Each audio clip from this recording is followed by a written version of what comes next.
যুবক যারা আছেন, যুবক যুবতীরা, যুবকদের জন্য আল্লাহর ওলি হওয়া একেবারে সহজ। বলতে পারেন যুবক খেলে মুরব্বী হল আল্লাহ ওলি হইতা, যুবক খেলে হইতা, তারা তো প্রাইস করতে ডিজাইন করতা, তারা খেলে ওলি হইতা।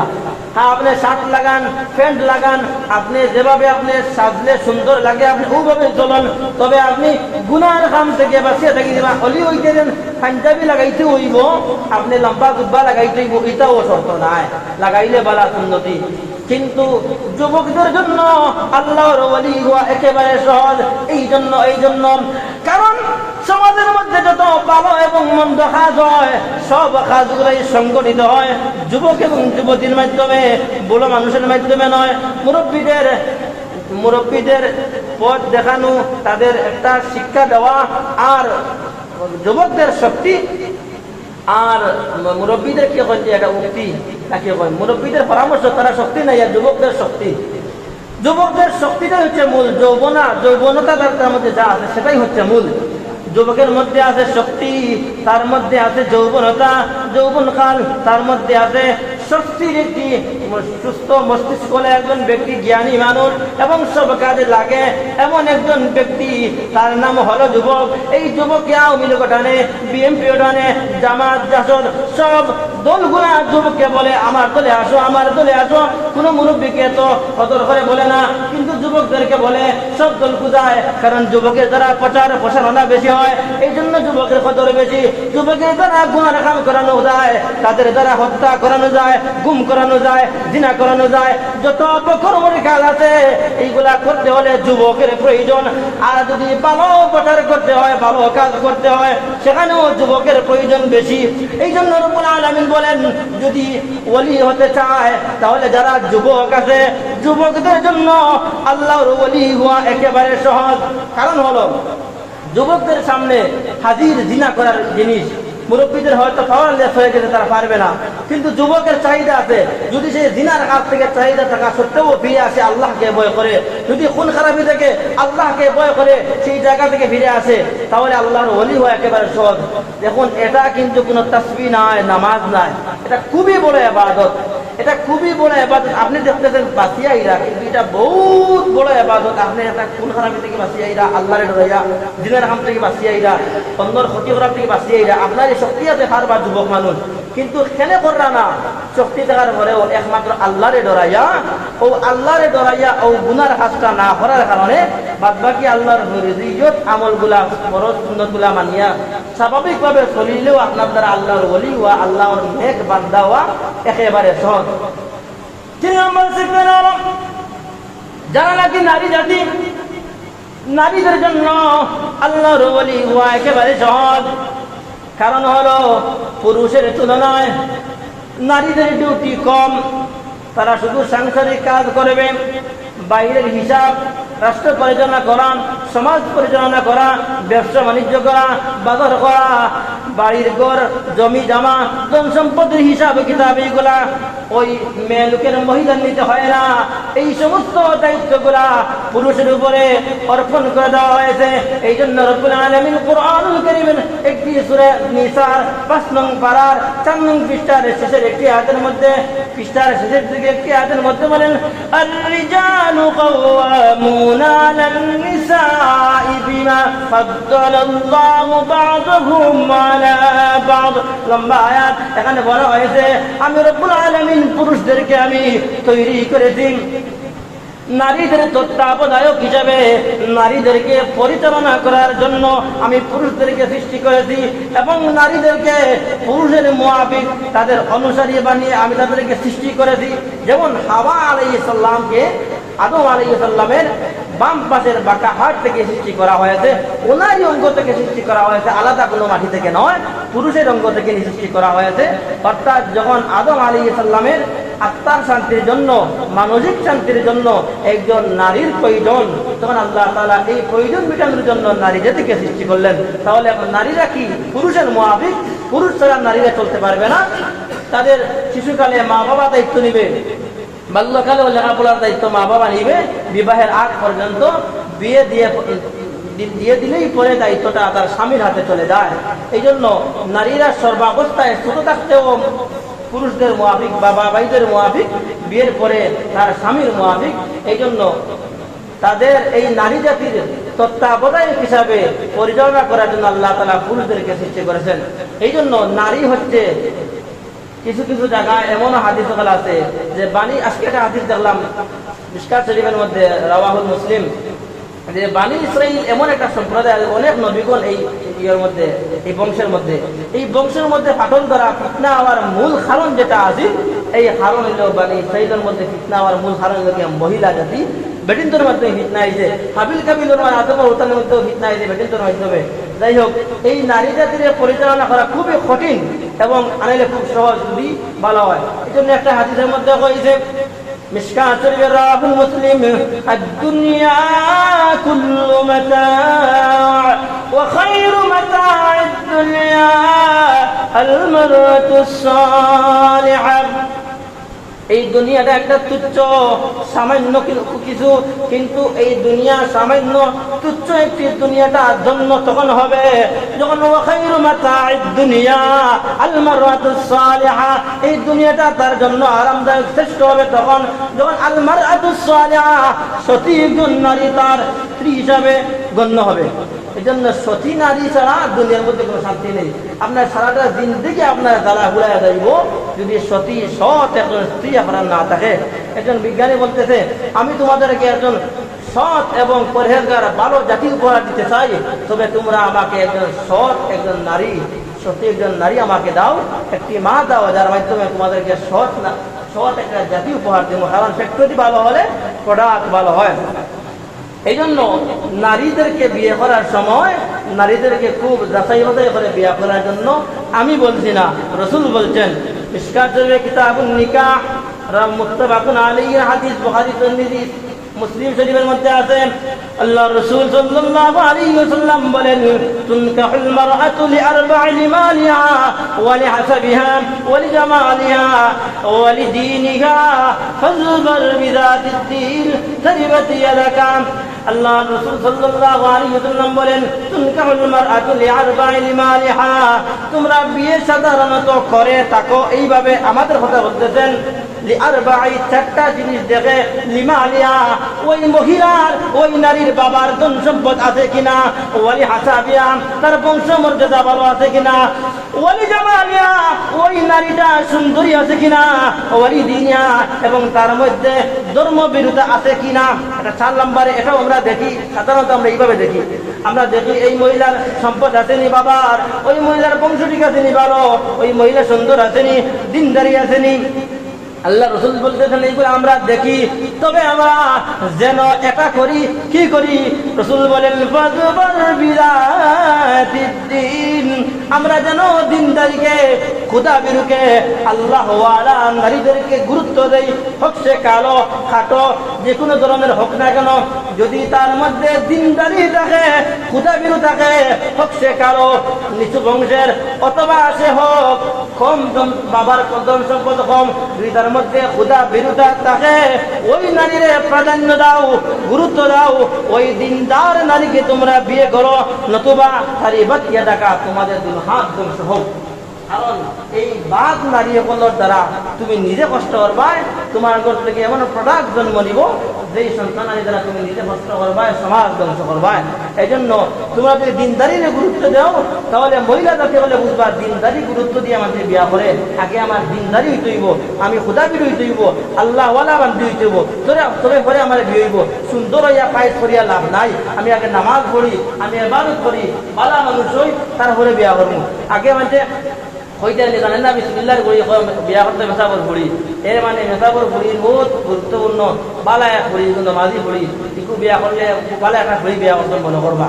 কথার কথা একটা ছিল কাছে, কিন্তু বাস্তবতা আসলে আগেও না দেখতাম, মা বাপে ধরে পছন্দ করিয়া আনিয়ে দিতা, ও দিনদারে খালাম গ্রহণ করিয়া দিতা। এখন যদি বুয়ার পছন্দ না হয়, পুরীর পছন্দ না হয়, মা বাবা কোনো গ্রহণযোগ্য নাই। তার কারণে এই মহিলা জাতির আমার আলোচনার বিষয়ের মধ্যে কয়েছে, মহিলা জাতি যদি চায় খুব সহজে আল্লাহর ওলি দিতে পারবো। একটি হাদিসের মধ্যে কয়েছে 60টা জিনিস যদি চান, হাদিসটা মনে না, 60টা জিনিস যদি চায়, আরবিটা মনে নাম, 60টা আমল যদি নারীর মধ্যে থাকি যায়, তাহলে এই নারী খুব সহজে আল্লাহর ওলি হইতে পারবো। প্রথমত ওই নারী যদি নামাজ এবং নামাজ রীতিমতো আদায় করে, দ্বিতীয়ত রোজাগুলা, রমজানের রোজাগুলা যখন তার উপরে মাপ আইব বেমারের সময় তখন মাপ, এছাড়া বাকি রোজাগুলা রাখে, নামাজগুলা রীতিমতো পড়ে। 3 নম্বরে যদি স্বামীর অনুসরণ করে, স্বামীর কথা মতো চলে, স্বামীর ধন সম্পদ এই আমানতগুলার খেয়াল রাখে, ঘর বাহির যেগুলো তার কাছে আমানত দেওয়া হয়েছে, বাচ্চা কাচ্চা সংসারের যাবতীয় সবগুলা স্বামীর আমানত মনে করে, এইগুলাকে পরিচালনা সুন্দর করে করে, স্বামীর উপরে কথা কয় না, স্বামীর কথা মতো চলে, এবং স্বামীমুখী জামাইমুখী এমন যদি নারী হয়। 4th নম্বরে যদি পর্দা নিশি নারী হয়, পর্দারে মানিয়া চলে, তাহলে এই নারীর জন্য ওলি হওয়া একেবারে সহজ। অলি ওগুলোর ওয়াজ বললাম, এখন অলি মানে কিনা লম্বা পাঞ্জাবি টুপিয়া দাঁড়িয়ে লাঠির নাম অলিনি না, অলি আসলে চিনা যায় না। অলি আপনি হইতে পারবা, আপনি শার্ট লাগাই বলক কোনো অসুবিধা না, শার্ট লাগানি গুণা নাই, গেঞ্জি লাগানি গুণা নাই, 70টা ডাকিয়ে রাখুন জানি, আর গুনার কাম থেকে বাঁচিয়ে রাখুন জানি। গুণা থেকে বাঁচাটা খুব কষ্ট, খুব কষ্ট। খালি গুণা থেকে বাঁচবার লগিয়ে অত আলোচনা হল, সোয়াবর কাম যারা ওয়াজ করে হইয়া দেয়নি, খাইয়া দেয়নি, কিন্তু পরবর্তীতে লাস্টে ওখান কন আমরা গুণা থেকে ধরে বাঁচিয়া থাকি। মানে গুণা থেকে না বাঁচলে সোয়াবর কাম করতে ভালো লাগতো না, নমাজ করতে ভালো লাগতো না। আর গুণা থেকে বাঁচিয়া থাকলে, মাসুম হিসাবে থাকলে, ভয় পরিষ্কার থাকলে, গুণা থেকে পবিত্র থাকলে, দিল পবিত্র থাকলে, কলব পবিত্র থাকলে আপনার নমাজ 2 রাকাত পড়তে বোঝা যাইব, খুব ভালো লাগে, অনেক ভালো লাগে। আনারি যাবার নমাজও কেরাত লাম বই গেছে, বৈঠক লাম বই গেছে, সিদ্ধা লাম বই গেছে, ভালো লাগে না। খালি কিলা বাকি করা যায়, যেমন এই জান্নাতের টুকরা মসজিদ এখান যেমন লাগে জাহান নামল লাগা, নাউজুবিল্লাহ। যত জলদি বাজে আগে ভালোইতে পারলেও আমি আদায় পাইলাম, ওলা মনে মনে হয় না যে মসজিদ করে এখান জলদি ভালো দিতাম। ইটা খেনে হয় আমরা দিনের মাঝে শান্তি নাই, খালি গুনার লাগে আফসোস, দুনিয়া দুনিয়া। আল্লাহ রাসূল حب الدنيا رأس كل خطيئة, সমস্ত গুনাহের মূল লোকে দুনিয়ার মহব্বতটা। দুনিয়ার ধন সম্পদের লগি, বাড়ি ঘরের লগি, দেশ বিদেশের লগি, ক্ষমতার লোকের লগি যখন আমরা লুবি হয়েছি মুগিয়া, তখন মহব্বতটা যখন আমরা আমাদের ঢুকি দিব গিয়া, তখন আখিরাতের মহব্বত কমি দিব। আর ক্ষমার কারণে আমল করতে ভালো লাগতো না, যার কারণে আল্লাহ তাআলা ফরমাইন তোমরা বেশি বেশি করিয়া মৌতের, আল্লাহ রাসূল ফরমাইন যে তোমরা বেশি বেশি করিয়া মৌতরে স্মরণ করো, মৌতরে ধরাও হঠাৎ মরি দিবে গিয়া, আর দুনিয়ার মহব্বত ছাড়ো, আল্লাহর জিকির বেশি বেশি করো, তার মাধ্যমে তোমরা আল্লাহর ওলি হইতে পারবা। 4th নম্বরে নারীরা এই 4টা গুণ থাকলে, স্বামীর অনুসরণ করিয়া চললে, পর্দায় চললে, এবার নামাজ এবং রোজা এইগুলা সামান্য আমলটুকা ফরজিয়ত আমলটুকু যদি রীতিমতো আদায় করে, সন্তান সন্ততিগুলা যদি দেখিয়ে শুনিয়ে রাখে, পরিবারের কাজ কামগুলা নিজ দায়িত্বে নিজের কামগুলা নিজে করে সুন্দর করে পরিবারের সাজায় রাখে, তাহলে স্বামীর মহব্বতের ওই স্ত্রী যদি স্বামীর মহব্বতের দেখে, স্বামীর চোখে ভালো থাকে, স্বামীর চোখে যেই নারী ভালো, তার জন্য জান্নাত অবধারিত। ওই ব্যক্তির জন্য ওই নারীটা খুব সহজে আল্লাহর ওলি হতে পারবে। আর 4th নম্বরে ওই দলের লোক খুব সহজে আল্লাহর ওলি হতে পারবে, তারা হলো যারা গরিব। গরিবরা খুব সহজে আল্লাহর ওলি হতে পারে, কারণ আল্লাহর রাসূল সাল্লাল্লাহু আলাইহি ওয়াসাল্লাম হাদিসের মধ্যে বলেন, ইন্নামাল ফুকারা ইয়াদখুলুনাল জান্নাতা ক্বাবলাল আগনিয়া 50 সানা। গরিব যারা আছেন, ওই সমস্ত গরিব ব্যক্তিরা যখন হাসরের ময়দান কায়েম হয়ে যাবে, জান্নাতে এবং জাহান্নামে যাওয়ার পালা আসবে, যদি তারা জান্নাতি হয়, তাহলে ধনীরাও যদি জান্নাতি হয়, দেখা যাবে ধনী এবং গরিব দুনোদলই তারা জান্নাতি। কিন্তু জান্নাতে যাওয়ার বেলায় ধনীদের তুলনায় 500 বছর আগে গরিবরা আগে জান্নাতে যাবে। ইয়াদখুলুনাল জান্নাতা ক্বাবলাল আগনিয়া, তারা জান্নাতে যাইবে ক্বাবলাল আগনিয়া, ধনী হওয়ার আগে। কতদিন আগে? 50 সানা, 500 বছর আগে গরিবরা আগে জান্নাতে যাবে।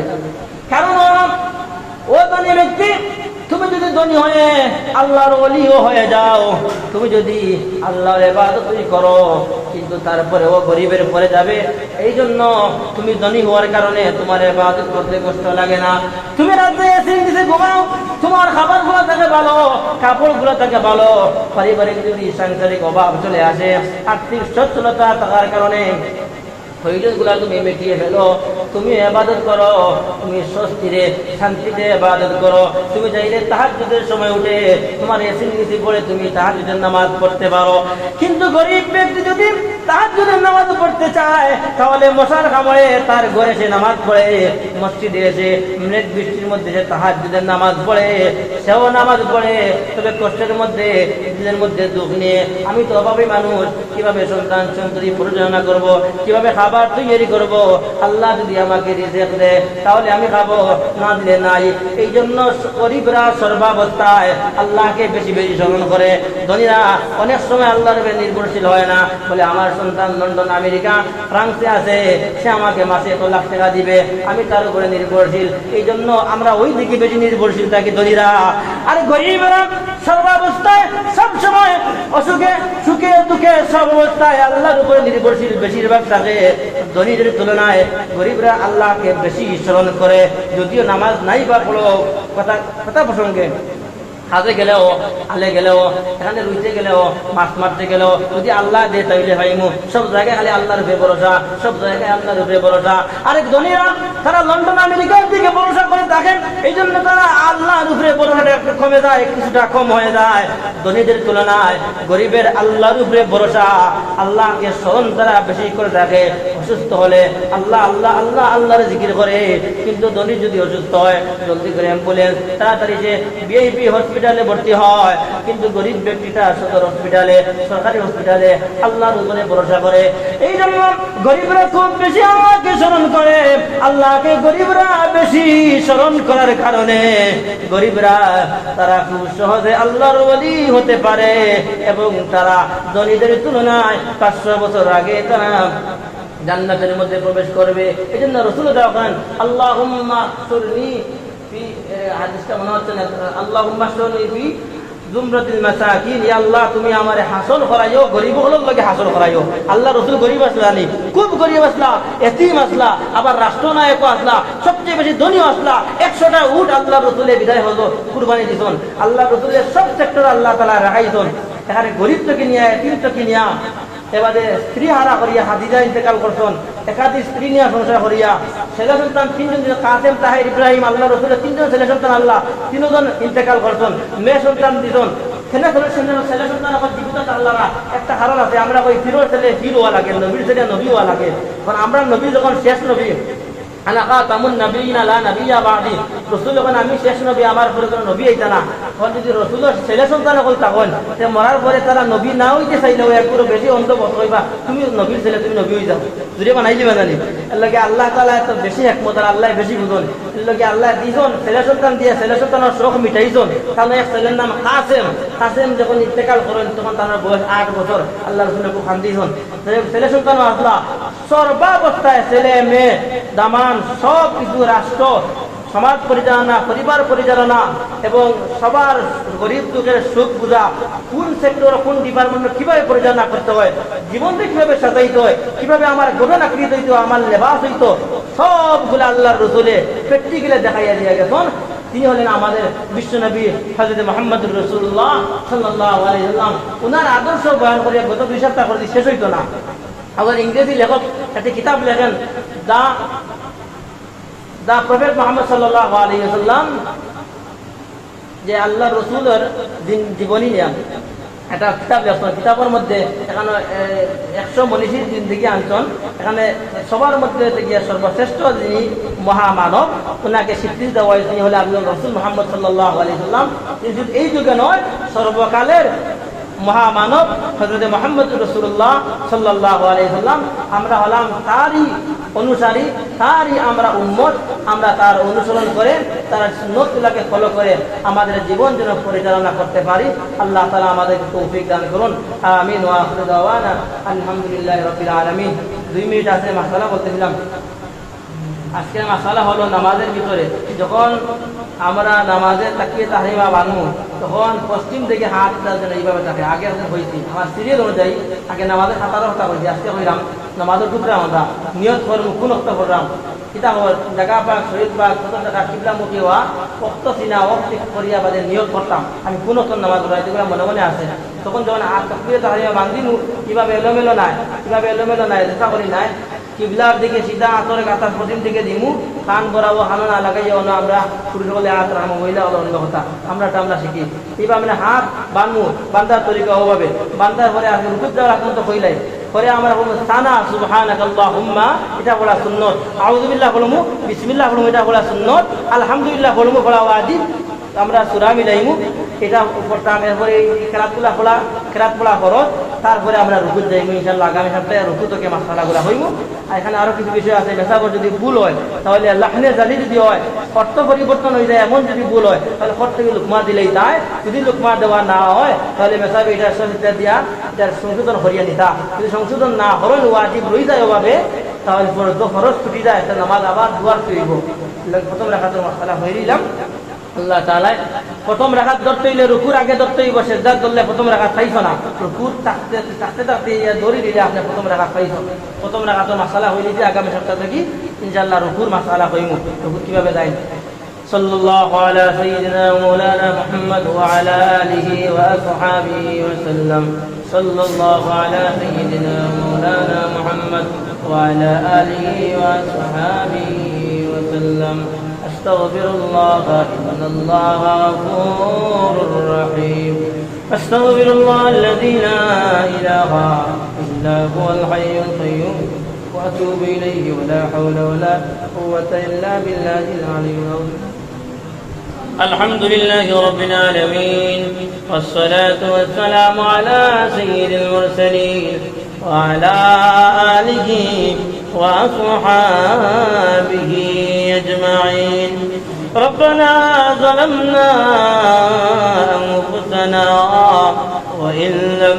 تغفر لنا وترحمنا لنكونن من الخاسرين